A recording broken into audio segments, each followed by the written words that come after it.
Hi guys, in this video on alternate picking I'd like to introduce the notion of permutations.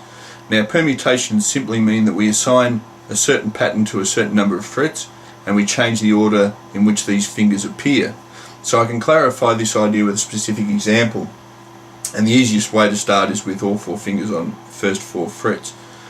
By permutation what I mean is that we would start with the first finger, for example, then the second finger, then the third, and then the fourth. We would then start this with the second finger, 3, 4, finishing on 1.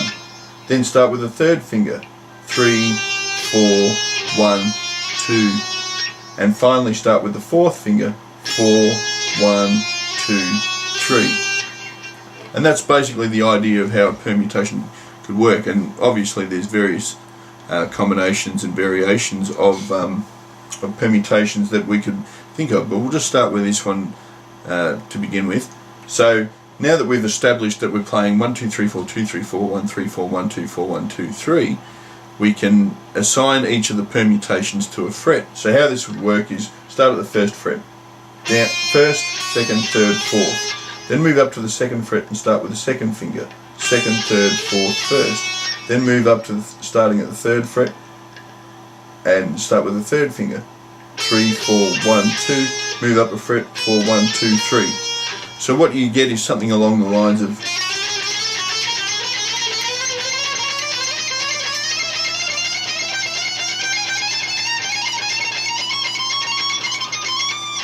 now when we get to the top, which is the 23rd fret on my guitar, to descend we just do everything in the reverse order. So it would be starting from the 23rd fret, 4, 3, 2, 1, back, 3, 2, 1, 4, back a fret, 2, 1, 4, 3, back a fret, 1, 4, 3, 2, so that we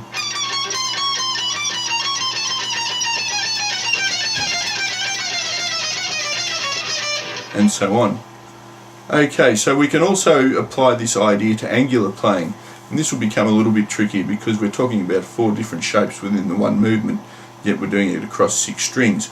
So how that would work with angular playing is, as before, we move up a fret, up a string, up a fret, up a string, up a fret, up a string, up, and then up a fret, down a string, and so on diagonally. So starting in the first position, we've got at the first fret at the bottom E, up, down, then we move up a fret and up a string, but start with the second finger,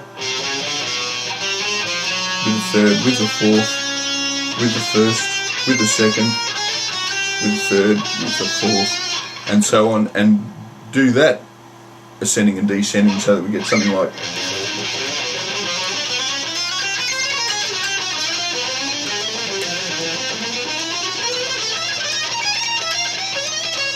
and so on. So you can work through that ascending and descending and just go whatever pace suits you best. Make sure it's nice and clean and crisp and there's no mistakes and that it sounds the way it should. Now we can extend this same sort of idea to triplets, and I like to start with the last 3 fingers, though any will do, and I'll start with the top string again just for exposition. So how that would work is that we're playing triplets. We start with the second finger at the first fret, down, up, then move up a fret, second finger, down, up a fret, down, and then back to 1 2 3 2 3 1. So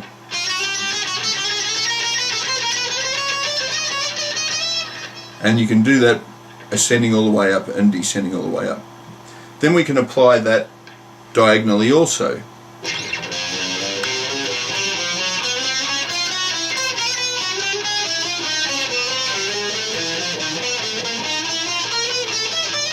And so on. So these are really good exercises, and they feel a bit weird when you first do them because you're so used to using the first finger and less reliance on the last, but it really builds up the strength and coordination. So I urge you to stick with that, but if you really want to, you can do with the first 3 fingers instead.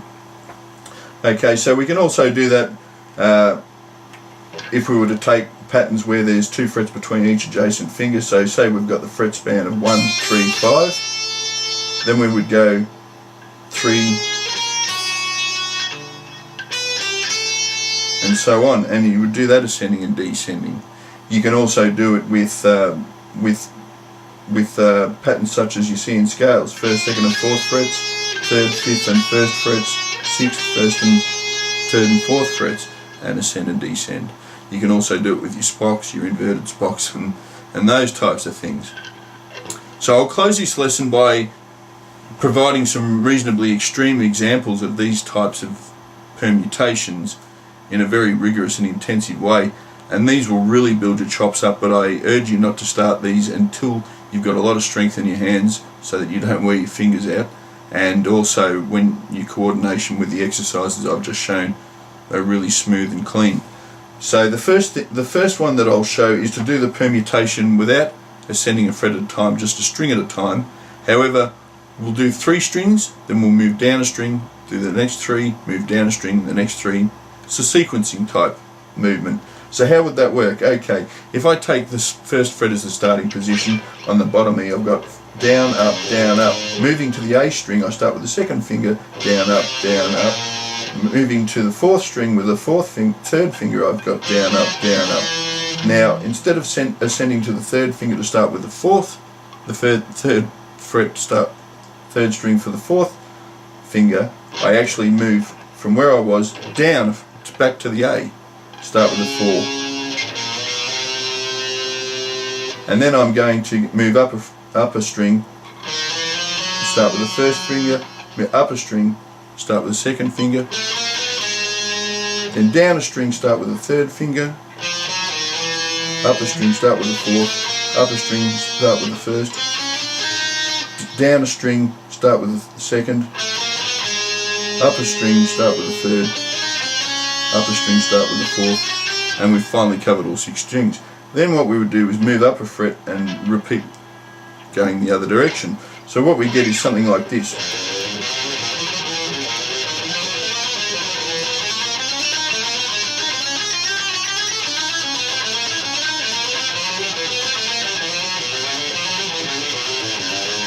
And you can do that, I would go to at least the 12th fret. And you can apply that idea to all the other permutations that we just saw before. Okay, so one which will be easier in terms of coordination of the movement of strings is to consider 3-finger type permutations, simply because we're moving in groups of 3 strings at a time. The only problem is going to be that we've got to do the strict alternate picking while we're performing this, but in the context of the last 3 fingers, and this will really build up the strength of the little fingers. So what we would do is start with the second finger on the first fret of the bottom E, down, up, down, move up a string, start with the second finger, third and first, then up a string, start with the third finger, first and second, then move down a string, start with the first, up a string, start with the second, up a string, start with the fourth, and that type of thing, so that we get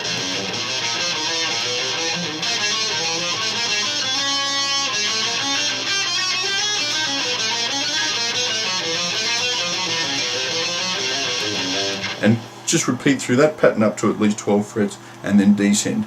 So these ones will take a little bit more to get the hang of, but they'll really build your chops up, your strength, your coordination, your alternate picking will be really good, and you can apply these types of things to different groupings within scales and modes and things like that. Okay, so I'll leave this lesson there. Once again, you can find all the exercises that you need on our website in Guitar Pro 6 format if you need them. Other than that, I'll just leave you with the final message that the next lesson will be probably the last that we'll look at on alternate picking, and that will be scale sequencing.